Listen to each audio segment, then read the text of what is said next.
Hello, Southside and friends of Southside. It's another Wednesday night now, and we are here on the 7th of July to start a new study. Tonight we're going to be starting a study on the prophets of the Old Testament.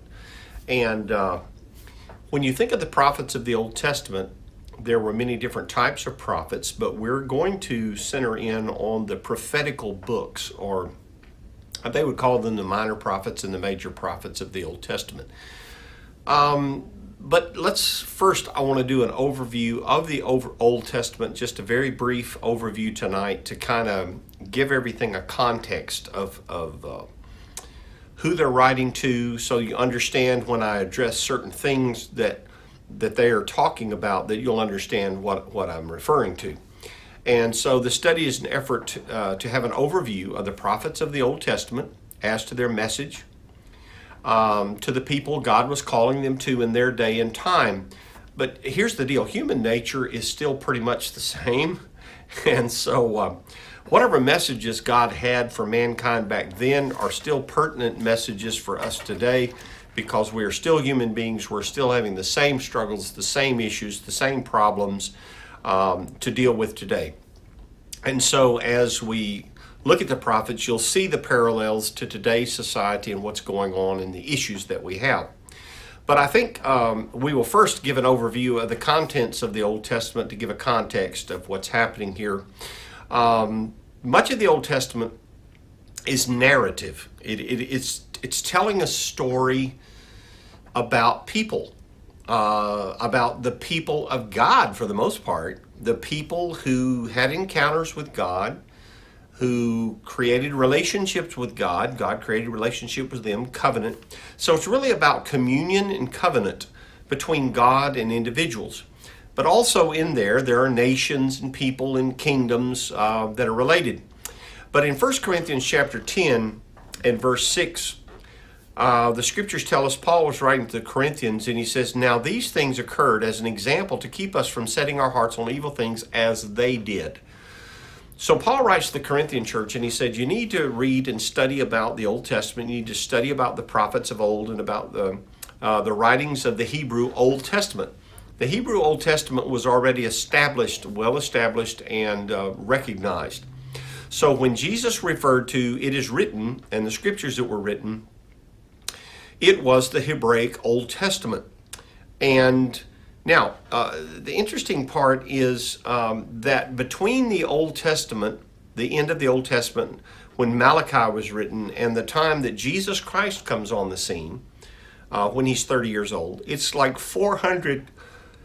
over 400 years that there has not been a prophet. All through the ages past, there's always been prophets, even though there may have been, there are certain prophets who wrote books, prophetical books in the Old Testament. There were many other prophets who were involved on the day-to-day events of the nation of Israel and the people of God and people within the Bible, where they would come and God would speak to them. They would then give that information to other people that God had spoken to them. But when you, these things that happened to them as examples were written down as a warning to us. And when you read the verses between these, you see that their examples were often on the bad side rather than the good. And it's clear the Old Testament is the story of God and his people, and God and his effort to reveal himself to mankind. And by his people, of course, we mean the nation of Israel, but also the revelation of God's heart and character to mankind. I mean, when Jesus comes, he said, "I know what you've sent me to do. You've sent me to reveal you to mankind, to show them your heart and your Son, whom you have sent. And so that when they believe in you, this will be salvation, that they believe in you, the one true God, and your Son whom you have sent." You find that in John chapter 17 when he's praying before he is arrested. But God chose a people, the nation of Israel, to deliver the message of his love for mankind and to be an example of a loving God struggling to be the God of a stubborn people. Literally, Israel becomes an example to us as individuals.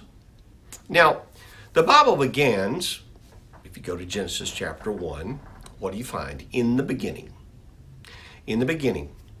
And so God kind of goes back to the beginning of man's history here on this earth. Really further back than that, because he goes back and he talks about the creation of the earth that we live in now, the earth of our knowing, with the seas and with the creatures and with everything else.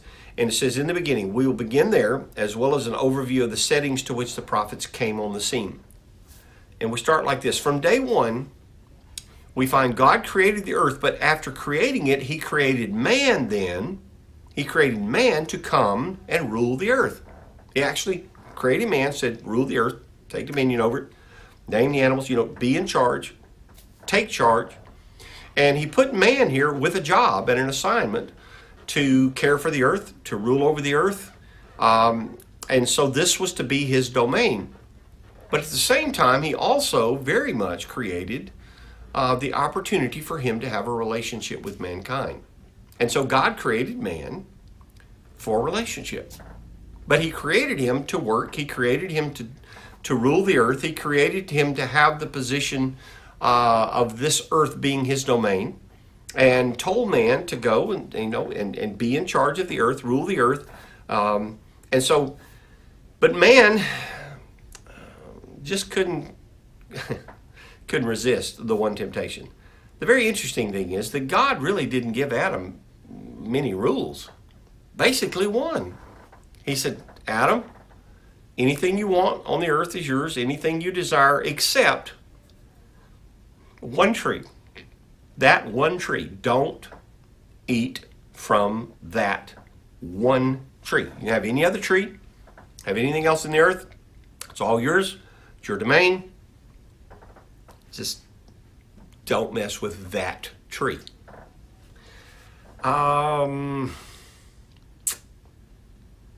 Other than that, man was free to do as he pleased, as he wanted here on this earth.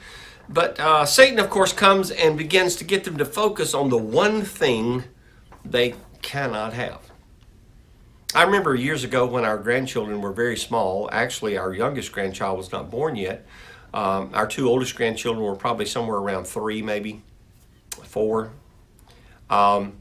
Someone let us use their house on Table Rock Lake, and so it was a very large house, had a lot of bedrooms, and so my mom and my sister came up, and our whole family, came there, my 2 boys and their children and all, and their wives, and we were all there in the house. And while we were there, they said, now our bedroom, just leave our bedroom alone, just leave it closed. You have free reign to anywhere else in the house, just don't use our bedroom. Well, guess what room the kids were determined to get into? They were 3 years old. They were 3 years old. And it was like they just were never satisfied to be in all the other rooms of the house. It was like a 3-story house, huge house on Table Rock Lake. They could go anywhere they wanted to except that one room. And you would find them just sitting outside that room wanting to go in. Isn't that human nature? Finally, they found a way around to the back on the patio, on the back porch. There was a door, and they found that it wasn't open, and they wound up to get in. They were so tickled at themselves that they'd managed to get into the room that they were not supposed to get into. Isn't that human nature? And God had created the earth, but he wanted companionship. God wanted communion with mankind. And then he also noticed that after he created man, he realized that man needed a companion. Man was created for fellowship with God. So man was created a social being. But yet he was alone upon the earth. Now God would come and spend time with him, but the rest of the time he was alone upon earth as far as mankind. And so God said it's not good for him to be alone, so he created woman and basically created the human race, and the fact that mankind then began to multiply upon the earth. Now, but this woman that he created, once the 2 of them were here upon the earth, Satan began to entice her to want the fruit from this one tree. She finally partook of it. She gave it to Adam. Now Adam has failed. Now Adam feels the guilt of sin, feels the knowledge of evil, and hides from God. God comes and says, where are you, Adam? And he says, I'm hiding. Why are you hiding? Well, because I'm naked. Who told you were naked? Unless you have eaten of the tree of the knowledge of good and evil, you would not know that you were naked. There would be no sense of shame or guilt, because there would be no understanding or concept of evil. Now, it's not like God didn't already know, but he wanted Adam to know that he knew that Adam and Eve had partaken of the tree. Now, that evil can be expressed in many different ways, but basically it is anything that rebels against God. We just have this rebellious streak in us, this part of our free will. And there was really that only one commandment, and God had given us a free will. But for us to have really a free will, there had to be an option there that we could choose. Because God wanted us to love him because we chose to love him, not because we had no choice and we couldn't do anything otherwise. Without a free will, how else would God feel our love by our choice if we had no choice? Now, the rest of the Bible is God reaching out to man in a desire to have a relationship, and man continually rebelling. Man continually rebelling. However, there have been men who did not rebel. There have been men who found a relationship with God, a love relationship with God, and they were used by him to fulfill the plan of God to reveal his love for us, to us, as he connected with men here on this earth. In Ephesians, it tells us that we see that the church is the way through which God wants to express himself to this earth. He wants to manifest himself through the church.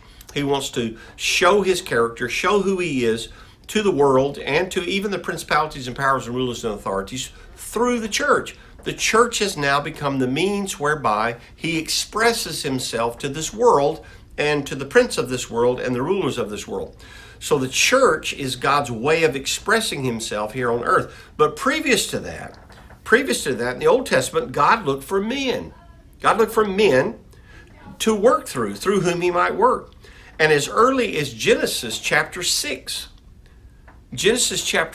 we find that man has become evil. God has repented of the fact that he's ever created man, and he's going to destroy man. But Noah finds favor in the eyes of the Lord, there in Genesis chapter 6. And it shows clearly in the account of Cain and Abel that men had a decision to make as to whether they were to serve God or not, going all the way back to Cain and Abel, children of Adam and Eve. Man has always struggled with this human nature that allowed itself to be tainted by the knowledge of good and evil, influenced by the effects of Satan and sin upon our hearts. The majority of men have chosen to reject God and go after other gods, while God has found men through the ages, through the years, to stand for him and to declare who he is and his love for mankind.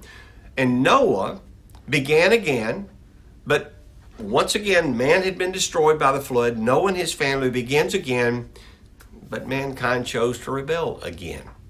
And as the wickedness of the world continued to grow, God finds another man who chose to follow him. That man was Abram, who became Abraham. We find that in chapter 12 of Genesis. So going all the way back to chapter 6 and chapter 12 of Genesis, we find God looking through the earth and wanting to have relationship, connection, and covenant with men on earth. Noah was one of those men. Abram, who became Abraham, was one of those men that God made covenant with. I want you to understand there's two things that we have to remember in the Old Testament and God from the beginning. God's looking for communion and covenant. Communion and covenant. Communion means fellowship, relationship. Covenant means contract, or to be bound together, and for him to be our God and we to be his people. So God is looking for communion and covenant and fellowship and commitment to him, us to him, and him, he is already committed to us. Now, we know that Genesis, Exodus, Leviticus, Numbers, and Deuteronomy are all God describing his willingness to commune in covenant with man. And he settles on this man, Abram, who will become a nation. And God's nation is then Israel, who comes from Abraham and from his seed. But he makes it clear to Abram, who becomes Abraham, that this is meant to be a blessing to all people. All the way back to Genesis chapter 22 and verse 18, and I read, and through you, this is God talking to Abraham, and through your offspring, all nations on earth will be blessed because you have obeyed me. Abraham, I want you to understand something. My relationship, my communion, and my covenant with you is not just about my covenant and communion with you. It's also about many people who will come in the future, because I want this to be known, and I want my communion and my covenant to be for all mankind, for all nations, for the whole world. And when God rested on the mountain in the middle of the camp of Israel, well, let's back up. Now, so through Abraham, God establishes the nation of Israel and begins to show the world his communion and his covenant with this nation. But then we find they wind up down in Egypt, and they wind up becoming slaves in Egypt. And then God raises up what? A man. Who is that? That is Moses. And Moses then becomes the man that God works through to deliver the nation of Israel out of Egypt, to bring them back to the promised land. And that's, of course, when you have the time where they're in the wilderness and they go to the promised land. They don't go in, they rebel, then they wander for 40 years, then they come back. Moses dies. Joshua then takes them into the promised land, and they take the promised land. However, they did not drive the people out as God had told them to do. Caleb was the only one who went in and drove the people out like God told him to do. Now, Moses dies, and Joshua is now leading the nation, and the narrative continues about the nation of Israel throughout Joshua and Judges, along with 1 Samuel, 2 Samuel, 1 and 2 Kings, and 1 and 2 Chronicles, which are all narrative, and they are all historical books that tell the story of God and mankind, and then God and his covenant nation of Israel through Abraham, through Moses, Isaac, Jacob, and on down, and through the kings and all of that. Now, when they were out in the wilderness, this is something that's very interesting. When they were out in the wilderness, you remember, and Moses was leading them to the promised land, God came down and rested on the mountain, and but the thunderings and the lightnings and the things, it scared the people of Israel. So the people of Israel, after they'd been delivered out of Egypt, were afraid of God. So they asked Moses, you go and talk to God, then you come and tell us what God said. I wonder if that's really the way God wanted it to be. Because it was actually the people of Israel who requested that Moses do it that way. I really think God just wanted to be their God and be in the midst of them. Actually, when you get to the end of the Revelation, that's exactly what happens. Jesus comes down to the earth, the New Jerusalem comes down, and he makes his abode among men. And finally that does take place. And God dwells among men and is their God here on earth. But let's look back. God has always wanted for us to individually turn to him, and he would lead us. But the nation of Israel was afraid that the lightnings, the thunder. Moses, you just go talk to God, and you come back and you tell us what he said. And that was the case with Noah, Abraham, Moses, and the list goes on and on. But we as human beings, we want a man to lead us. You know, Samuel, when he was leading the nation of Israel as the prophet of God, whenever they decided we want a king, and God finally relented and said, you can have a king, Samuel warned the people, and he said, you know what? You're going to regret this. Why don't we just let God be God?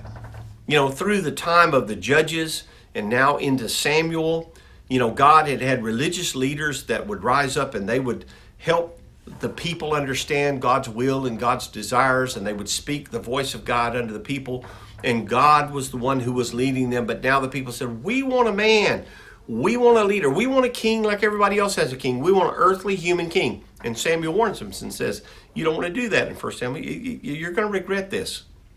And they did. But they wanted this king. And Samuel had been the voice of God to the nation of Israel, like Moses, like Joshua, like the judges, all the way down to Samuel. But they wanted a king, and God allowed them to have a king, but told them that they would regret it, and that came true. Now, you find all of that in 1 and 2 Kings, 1 and 2 Chronicles. You can find the story of the kings and all of that, and Samuel being the prophet, and David being the first king, Saul being the first king of Israel. and how that he rebelled and was rejected, and then David was anointed as the king of Israel. And there again, perfect example where God looks at the heart of David, and it's not about his outward stature. It's not about how impressive he is, how big or strong or whatever. It's about his heart. God looks at David's heart. And there when Samuel is choosing David, God says, I don't look on the outside like everybody else does. I look on the inside, because this is about, what have I said over and over again? This is about covenant and communion. I want people that I can create covenant with. I want people that I can have communion with. And David was a man who loved the presence of God. As a young boy, he loved to worship God. He could enter into the presence of the Holy Spirit. He could worship God. And when he did, matter of fact, Saul would have him come and play worship music. And as David would worship, the tormenting spirits would actually leave Saul alone and give him a break, because David knew how to get into the presence of God. He loved the presence of God. He loved worship. Whenever he brought whenever he brought the Ark of the Covenant there to the temple, what was to become the Temple Mount, brought it there to Jerusalem, and he set up a tent. And I really think this is what God liked, because he set up this tent, and the Ark of the Covenant was in the tent. But you remember in the tabernacle in the Old Testament, there was the outer court, and then in the middle of the outer court was the holy place, which was this place covered with all of these skins and cloths and everything else. And inside of that little building, there was the holy place, which were the table of showbread and the lampstand and the altar of incense was. And then there was a veil, and that veil was between the holy place and the holiest of holies. Now, in the holiest of holies was the Ark of the Covenant. Now, the Ark of the Covenant had since been captured by the Philistines. Tabernacle had been destroyed, evidently lost. David brings the Ark of the Covenant, which normally would have been in the holiest of holies with a curtain between it and the people, only brought out when they moved the tabernacle. The only person allowed in there was the high priest once a year for the Day of Atonement. But now David puts the Ark of the Covenant in this tent, rolls up the flaps on the sides, and has worshipers worshiping God 24 hours a day for 33 years. Actually, God liked that. God wanted people to understand that his presence was in their midst, that it was not untouchable, unreachable, unattainable. It was there. They could see it. They could witness. God's presence was with them. And that's really what God wants. And throughout the whole Old Testament, God is trying to say that I don't mean to be this distant God that you simply fear. I want covenant and communion and relationship. Now, you have other narrative books that show the heart and workings of God, such as Ruth, Ezra, Nehemiah, Esther, and Job, that tell stories and narratives that help us have understanding of God. Then you have the poetic or the wisdom books, which are Psalms, Proverbs, Ecclesiastes, Song of Solomon, Lamentation. So that kind of wraps up all of the books of the Old Testament other than the prophets. Now, when we get into the prophets of the Old Testament, these are the people who wrote. Now, let's kind of go through this list of the prophets. As you go down your list in your list of the books of the Old Testament, if you take out Psalms, Proverbs, Ecclesiastes, Song of Solomon, Lamentation, you take out those first books, Genesis, Exodus, Leviticus, Numbers, Deuteronomy, you take those out. And then you take out Psalms, Proverbs, Ecclesiastes, Song of Solomon, Lamentation, which are the wisdom books. Then you're left with the prophets. Now, those prophets consist of, and you can look and see these names in the directory of your Bible, and so you can go there. These consist of Isaiah, Jeremiah, Ezekiel, Daniel, Hosea, Joel, Amos, Obadiah, Jonah, Micah, Nahum, Habakkuk, Zephaniah, Haggai, Zechariah, and Malachi. Okay. Now, as we look at these prophets, I have a chart here, and by the way, if any of you, if you'll just email me or text me, I will send you a copy of this or whatever. And basically what this is the time frames of the different prophets, and I'll kind of run through them. For instance, the first prophet, the prophetic book, was Jonah, written about 810 to 790 BC. Then was Joel, about 790 to 760 BC. Amos, which was 780 to 760. Then Hosea, 785 to 725. Now remember, we're talking about BC. So the first number is the higher number because that number is that many years before the time that Christ came. Okay? And then Hosea is 785 down to 725. Then we find Isaiah, who is a profound book of the Old Testament, 750 BC down to 695 BC.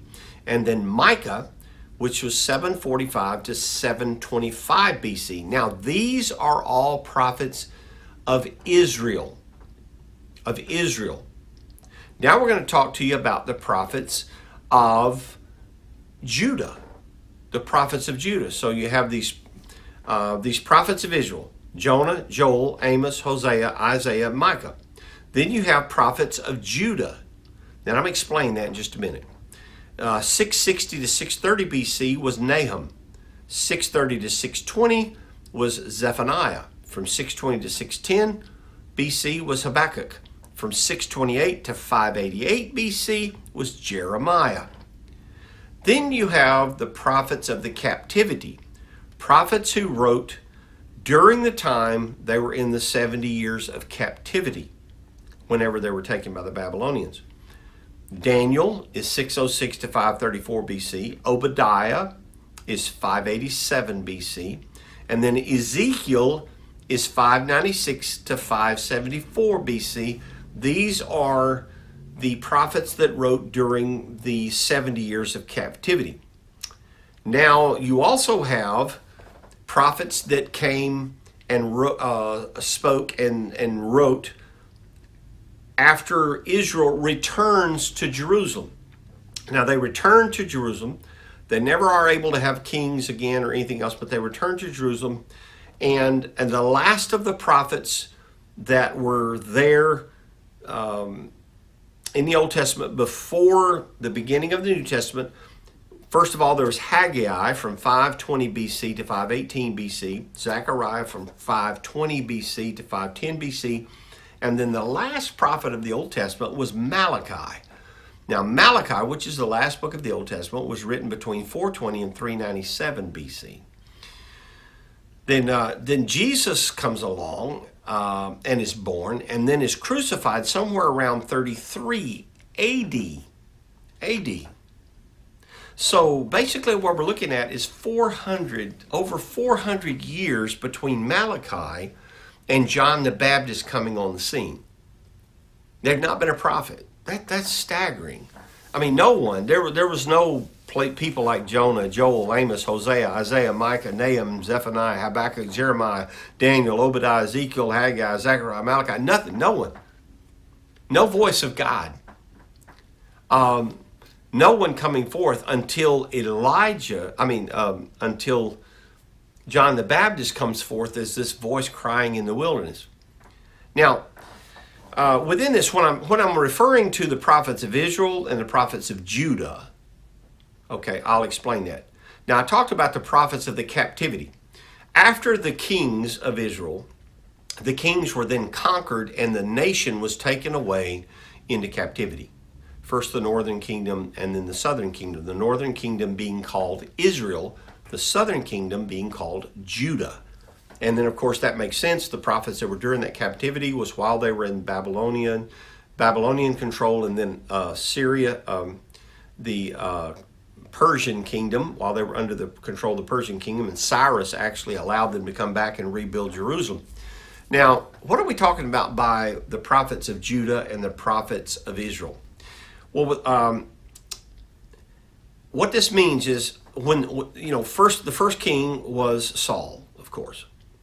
And then after Saul was rejected, David was anointed as king. David served for many years, but then the person who came after David was who? Solomon. Solomon was called the wisest man, also very, very rich, very, very wealthy. What's interesting is the Old Testament, it said that if you're going to have a king, he doesn't need to be rich. He doesn't need to have a lot of wives and blah, blah, blah. Actually, Solomon pretty well violated all those rules. But he was very wealthy. One of the ways he was wealthy was he highly taxed the people of Israel. That's why he had so much wealth, because the nation was highly taxed. Well, when Solomon died and his son Rehoboam came to rule, the older, wiser councils told him and said, look, Rehoboam, the people are struggling under the burden of the high taxation. Maybe you need to give them a break. But some of Rehoboam's young friends said, no, man, you need to even do bigger than your daddy. You need to, and you just tax them. Don't worry about it. They're going to take it. They'll give it to you. Just tax them and go on and do whatever you want to do. So he listened to the younger ones who were hanging around Rehoboam and wanting, of course, I'm sure, to take their cut of the goods. And so he highly taxed the people, even more so than they had been taxed before. And what happened? They rebelled. They repelled. 10 of the tribes rose up to overthrow what was at that time the nation of Israel. And these 10 tribes were under a guy by the name of Jeroboam. And Jeroboam rallied the people together, and actually these 10 tribes were ready to take control of Israel and to establish him as king. But then Jeroboam comes back, becomes aware of what's happening, and he raises this army of 30,000 men from the tribes of Judah and Benjamin.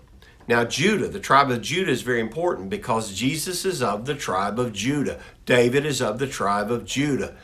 Jesus is the Lion of the tribe of Judah. Judah was the lineage of the Messiah. Okay? So the tribe, now let's back up. I assume that everybody knows what we're talking about.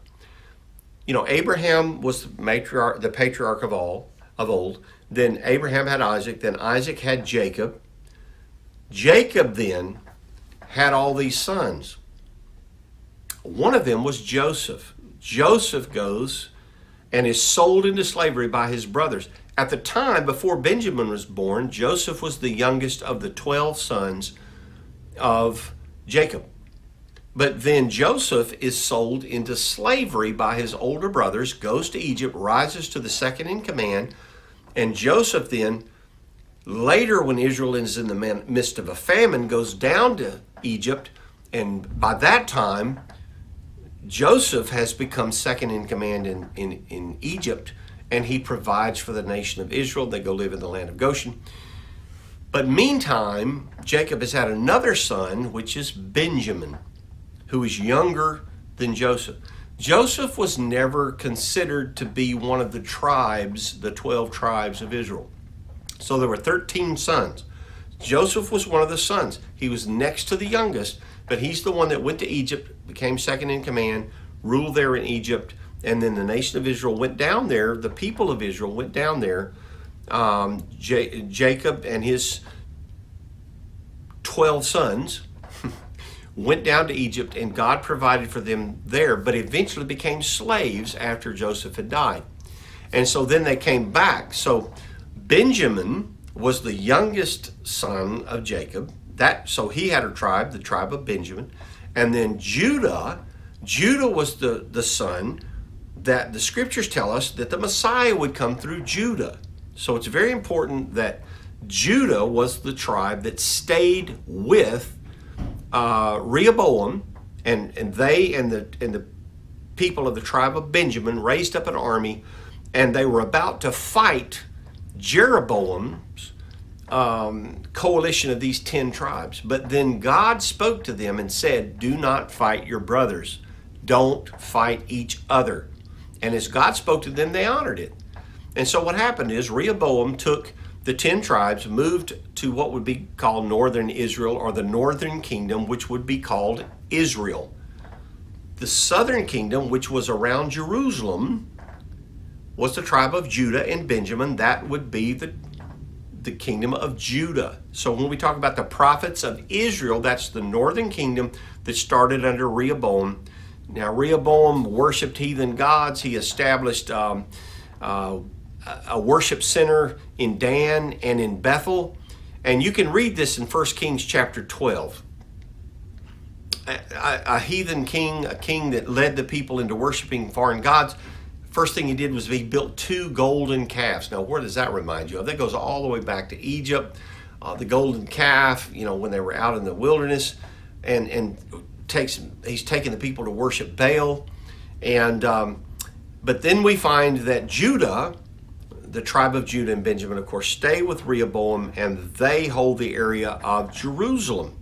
Okay? And then you have these kings that follow, the kings of Israel, the kings of Judah. And then if you study through 1st and 2nd Kings, 1st and 2nd Chronicles, you read about these different kings. Some were righteous, some were very wicked, and the back and forth between these kings. And meantime, God is constantly loving Israel, calling Israel, disciplining Israel, restoring, working, but finally they have been so rebellious that God says, because of your rebellion, because of your ungodliness, you're going to go into captivity.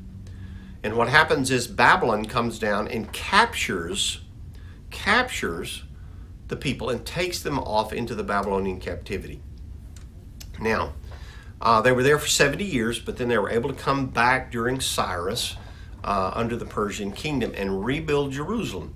So you have there again the prophets of Israel, which is the northern kingdom, the prophets of Judah, which is the southern kingdom, and then you have the prophets of the captivity, which are Daniel, Obadiah, and Ezekiel, while they're in captivity, and then you have the prophets after they return back to Jerusalem, and that's Haggai, Zechariah, and Malachi. And Haggai is 520 BC to 518, Zechariah 520 to 510, and then Malachi 420 to 397 BC. So that's the prophet, and that's who we're going to study. We're going to look at these prophets and see what was their message. Because it was a message to mankind in that time. We are still mankind, and we still have the same issues and problems, and that's why I want to go in here. What was God saying to those people? Because as he spoke to them and as he interacted with them, it's a message to us. And like 1 Corinthians chapter 10 says, it's lessons to us. We need to learn from how God dealt with them and what God said to them. And we need to learn from that. So starting next week, we're going to start picking up with these prophets of Israel and how they spoke into the nation of Israel, the northern kingdom. And what was their message? What were they trying to tell them? There again, they were being led into heathen worship by their king and worship of Baal. And what did the prophets say to them? And then we'll come down and we'll start with the prophets of Judah. And that, of course, being the kingdom around Jerusalem, that of Judah, the tribe of Judah and Benjamin. And God has always sought for his voice to be heard. He always has. And so this just gives you a little framework of what we're talking about. Let's go back and rehash right quick. The beginning, of course, the books in the Old Testament start out with the narratives that talk about the creation of man, and then God's relationship with man up to the flood in chapter 6, and then Noah, of course, builds the ark, spares mankind, starts over again, but then men are wicked again. But then God takes and chooses someone in chapter 12 who is Abram, who becomes Abraham, the father of the nation of Israel. And then through those books, God begins to talk about the relationship. After the end of Genesis is all about this relationship that is established with Abraham. And then we get into the other books of the beginning of the Bible that have to do with his giving of the law and his understanding and his covenant with mankind. And so that's the historical books, and goes up through 1st and 2nd Kings, 1st and 2nd Chronicles, and all that. Then now we also have the poetic books and the wisdom books, like Psalms and Proverbs, and Ecclesiastes, and Lamentations, all that. But then we get into the prophets, and that is the voices. The people who spoke is the voice of God to the people of Israel, to the people of Judah, and in reality to us. And I think we can find parallels in all of that. And also, when we look at people like Isaiah and Ezekiel and Daniel, we see profound prophetical writings about the future. Some things that have still have not yet happened. Daniel wrote about the different kingdoms that would rule the earth. Amazing accuracy with which he wrote those things, and said what kingdoms would come and how those kingdoms would rule and what would happen, all the way down to dividing of the Alexander the Great's kingdom into 4 different divisions after his death. I mean, very detailed, accurate accounts of what would happen in history. Because there again, when you look back at Daniel and you look back at the time that he was prophesying and that he was around, for instance, Daniel is 606 to 534 BC. 606 to 534 BC. And when we look at that, and then we look when these kingdoms came along, amazing accuracy. And many people have tried to say, well, there's no way that he could have written that because no one is able to see the future. No human being may be able to see the future, but God can. Excuse me. And God revealed these things to Daniel, to Ezekiel, to Isaiah, to Joel, to Jeremiah. And we're going to see how God saw the paths of mankind, saw the history of mankind being played out before his very eyes, and knew what the future held. And he wrote to them, and he wrote to people of the earth. And here's the thing, God is still speaking to us today. We need to hear what those prophets have to say. It still is speaking to us today.